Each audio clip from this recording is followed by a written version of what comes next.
نحمده ونصلي على رسوله الكريم اما بعد فاعوذ بالله من الشيطان الرجيم بسم الله الرحمن الرحيم رضي الله عنهم ورضوا عنه صدق الله مولانا العظيم ان الله وملائكته يصلون على النبي يا ايها الذين امنوا صلوا عليه وسلموا تسليما الصلاة والسلام عليك يا سيدي يا رسول الله وعلى آلک و اصحابک یا سیدی یا حبیب اللہ۔ نہایت ہی واجب الاحترام سامعین و ناظرین، آج کے اس درس قرآن میں جو میں نے آیہ کریمہ کا کچھ حصہ تلاوت کیا ہے، یہ وہ لوگ ہیں جن پر اللہ راضی ہو چکا ہے اور جو اللہ سے راضی ہو چکے ہیں۔ آج حیا کے بارے میں آپ صاحب کے سامنے ایک چھوٹی سی بات رکھوں گا۔ بصرہ میں ایک بزرگ تھے جن کو مسکی کے نام سے جانا جاتا ہے۔ مسک مشک کو کہتے ہیں، خوشبو کو کہتے ہیں، لہذا مسکی کے معنی ہوئے مشکبات، یعنی مشک کی خوشبو میں بسا ہوا۔ وہ بزرگ رحمۃ اللہ تعالی علیہ ہر وقت مشکبار و خوشبودار رہا کرتے تھے، یہاں تک کہ جس راستے سے گزر جاتے وہ راستہ بھی مہک اٹھتا۔ جب داخل مسجد ہوتے تو ان کی خوشبو سے لوگوں کو معلوم ہو جاتا کہ حضرت مسکی رحمۃ اللہ علیہ تشریف لائے ہیں۔ اس نے عرض کیا، حضور آپ کو خوشبو پر کثیر رقم خرچ کرنی پڑتی ہوگی۔ فرمایا، میں نے کبھی خوشبو خریدی ہی نہیں اور نہ کبھی خرید کر لگائی ہے۔ تو لوگوں نے پوچھا کہ اس کی وجہ کیا ہے؟ تو آپ نے فرمایا کہ یہ میرا بڑا عجیب سا واقعہ ہے۔ فرماتے ہیں کہ میں بغداد معلیٰ کے ایک خوشحال گھرانے میں پیدا ہوا۔ جس طرح امراء اپنی اولاد کو تعلیم دلواتے ہیں، میری بھی اسی طرح تعلیم ہوئی۔ میں بہت خوبصورت اور باحیا تھا۔ میرے والد صاحب سے کسی نے کہا، اسے بازار میں بٹھاؤ تاکہ یہ لوگوں سے گھل مل جائے اور اس کی حیا کچھ کم ہو۔ چنانچہ مجھے ایک کپڑا بیچنے والے کے پاس میرے والد گرامی چھوڑ آئے۔ دکان پر میں بیٹھا ہوا تھا، ایک دن ایسا آیا کہ ایک بڑھیا نے کچھ قیمتی کپڑے نکلوائے، پھر کپڑے والے سے کہا میرے ساتھ کسی کو بھیج دو تاکہ جو پسند ہو انہیں لینے کے بعد قیمت اور بقیہ کپڑے واپس لائے۔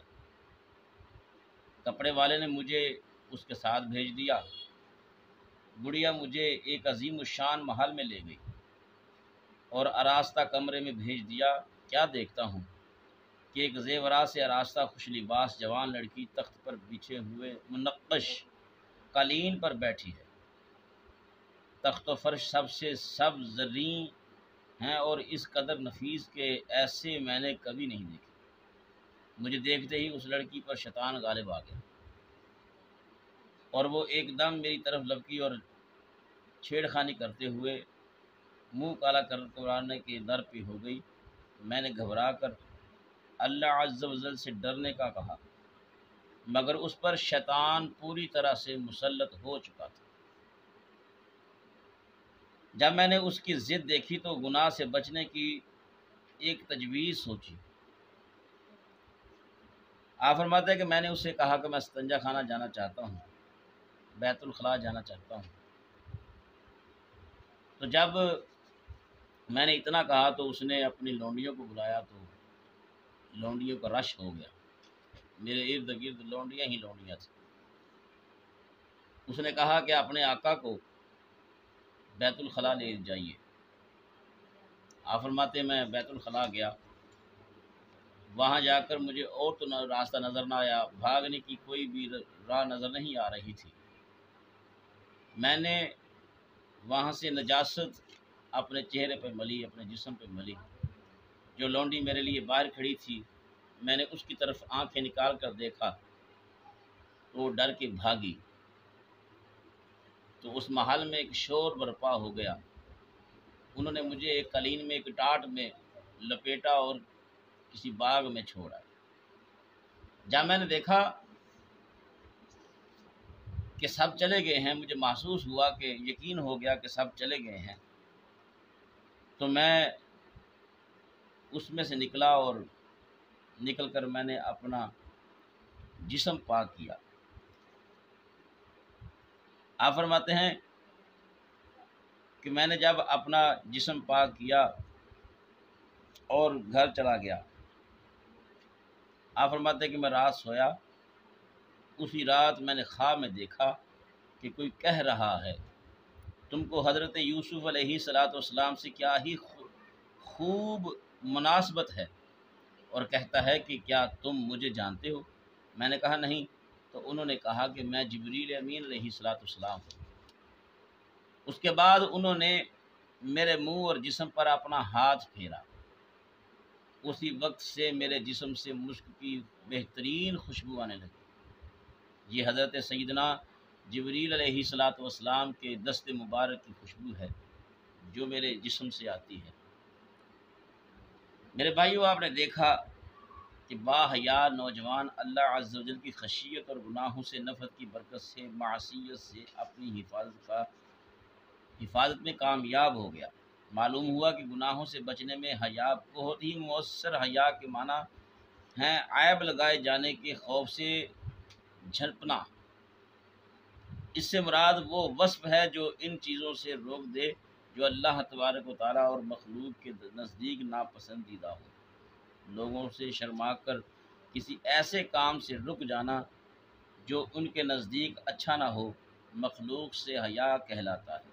یہ بھی اچھی بات ہے کہ عام لوگوں سے حیا کرنا دنیاوی برائیوں سے بچائے گا، اور علماء و صلحاء سے حیا کرنا دینی برائیوں سے باز رکھے گا۔ مگر حیا کے اچھا ہونے کے لیے ضروری ہے کہ مخلوق سے شرمانے میں خالق عز و جل کی نافرمانی نہ ہوتی ہو اور نہ کسی کے حقوق کی ادائیگی ہو۔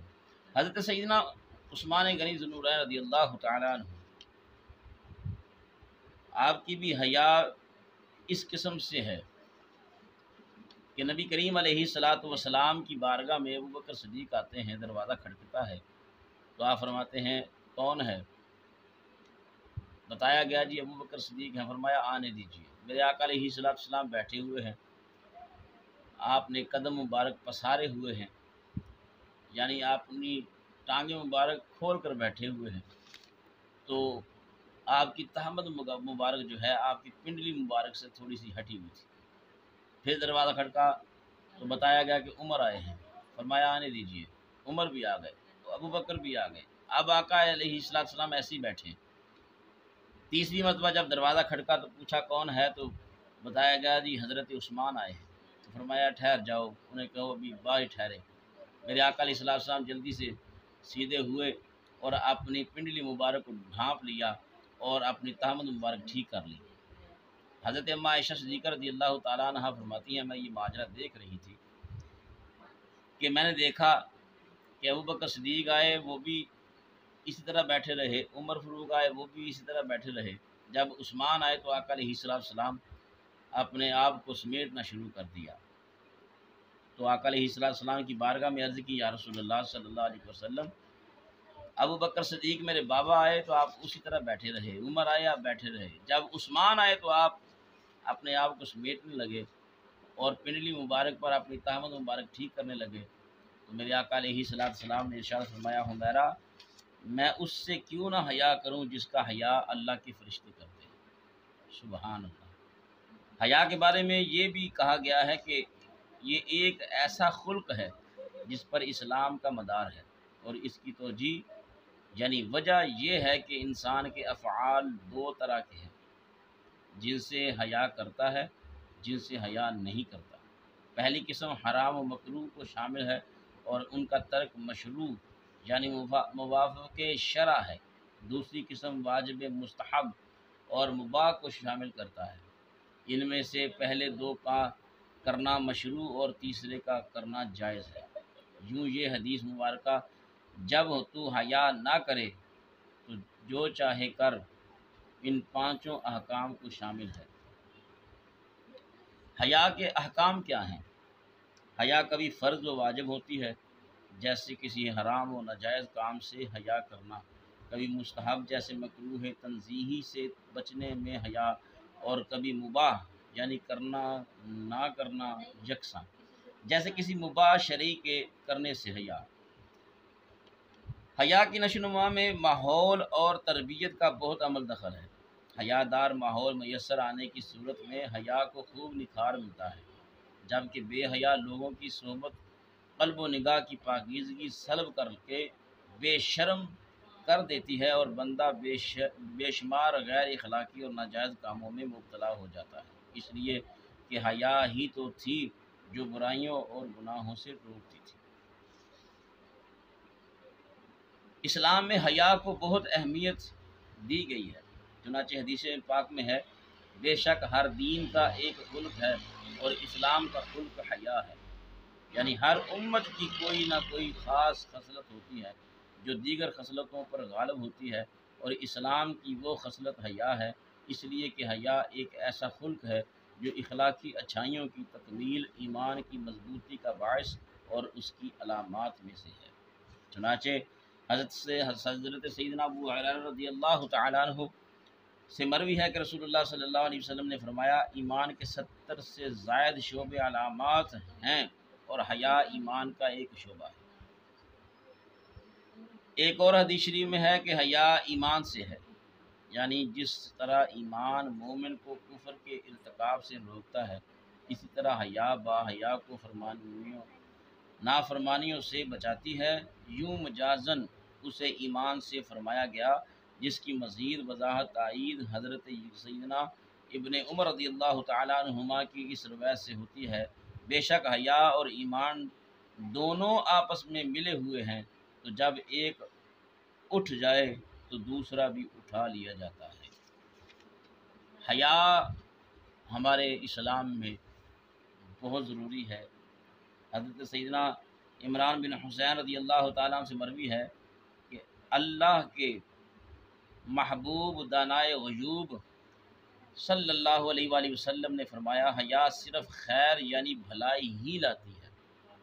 یہاں یہ وسوسہ آ سکتا ہے کہ بعض اوقات حیا انسان کو حق بات کہنے، شرعی حکم دریافت کرنے، نیکی کی دعوت دینے اور انفرادی کوشش کرنے وغیرہ مدنی کاموں سے روک کر اسے بھلائی سے محروم کر دیتی ہے، تو پھر یہ صرف بھلائی تو نہ ہوئی۔ تو جواب یہ ہے کہ حدیث پاک میں حیا کے شرعی معنی جو اسی رسالے کے صفحہ نمبر 7 پر گزرے ہیں مراد ہیں، اور حیا شرعی کبھی بھی نیکیوں سے نہ روکے گی بلکہ ان پر مزید ابھارے گی۔ ابو داؤد شریف میں ہے کہ حیا سب کی سب خیر یعنی بھلائی ہے۔ اللہ تعالی ہم سب کو حیا کا پیراہن پہننے کی توفیق عطا فرمائے۔ آمین۔ وآخر دعوانا ان الحمد للہ